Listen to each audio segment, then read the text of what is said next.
नमस्ते, मैं ज्योति नाइक। कहानी कहानी क्या होती है? जन्म से लेकर मृत्यु तक, खिलने से लेकर मुरझाने तक हर वस्तु की एक कहानी होती है। फिर वो सजीव हो या निर्जीव हो। फर्क इतना होता है कि सजीव अपनी कहानी खुद लिख सकते हैं या कह सकते हैं, लेकिन निर्जीव वो ना अपनी कहानी कह सकते हैं ना लिख सकते हैं। लेकिन हाँ, वो हमें पल पल आकर्षित करते हैं और फिर हम उन्हें ध्यान से देखते हैं। पल पल उनके रूप को बढ़ते बिखरते देखते रहते हैं और फिर हम उनके ऊपर एक कहानी लिखते हैं। तो ऐसी ही एक कहानी आज कागज़ के ऊपर है।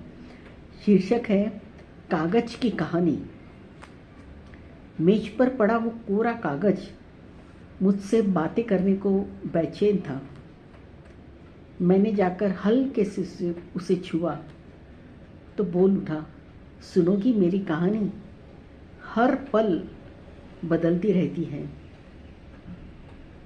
जब मुझ पर श्री लिखा जाता है तो लोग मुझ पर हल्दी कुमकुम और फूल चढ़ाते हैं, मेरी पूजा करते हैं। जब कोई अपनी शायरी मुझ पर उतारता है या कोई प्रेम पत्र लिखता है तो लोग मुझे हल्के से ओठों से छूते हैं, हल्के से थाम कर अपने सीने से लगा लेते हैं। कभी कभी कहीं दो बूंद आंसू मेरे ऊपर गिरते हैं और मुझे कागज़ में, किताब में, अलमारी में, कपड़ों की तहों में छुपा कर रख देते हैं ताकि कोई उन्हें देख ना सके। जब कभी कुछ गलत लफ्ज़ मुझ पर लिखे जाते हैं तो लोग मुझे फाड़ कर फेंक देते हैं, या कभी कुछ गलत खबर मेरे ऊपर लिखी जाती है तो लोग मुझे तोड़ मरोड़ देते हैं। कभी बच्चे मेरा विमान बनाकर दुनिया घूमने निकल जाते हैं तो कभी बरसात में बच्चे मेरी नाव बनाकर दुनिया घुमाते हैं। कभी कभी मुझे पंखा बनाकर अपनी गर्मी दूर करते हैं तो कहीं मुझे फाड़कर कचरे की टोकरी में भी डाल देते हैं।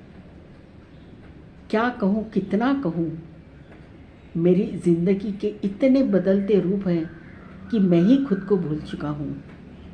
सोचता हूँ मैं तो एक सादा कोरा कागज़ हूँ, कैसे कोई मुझे इतने रूपों में बदल सकता है।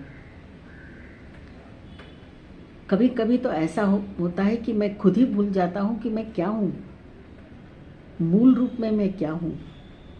इतना कहकर वो कागज़ थक गया, धीरे से मेरे हाथों से फिसला और जाकर नीचे ज़मीन पर गिर पड़ा।